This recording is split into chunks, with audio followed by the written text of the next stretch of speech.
Kapuya lagi. Kani laging gikan ta og party-party, gikan ta og lipay-lipay. Dili pwede nga inig uli, dili na tulutuan atong master.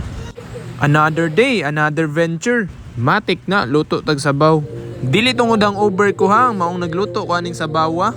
Girequestan ko ani ni master nga magluto daw ta ani kay murag ulan-ulan man karong adlaw. Ay di jud murag kay estadyong ulana. Balik ta. Matik, prepare dyan nato ni mga kinahanglanon diri. Kaning gulay, kaning karne, sliceon dyan nato ning tanan. Kaning pagluto-luto, no? Isa sa ni sa mga ganahan sa tong asawa, kaning serban nato sila ba? Preparan silang gusto nga sudan, mga anak gun nga butang. Butangi, butangan na nato nagbombay diha. Sige ra tag storya diri nagbukal na ni siya. Diba sa sige na tag storya diri naluto na siya. Marag humok-humok naman ni. Mao jud ning lami inig ulan-ulan.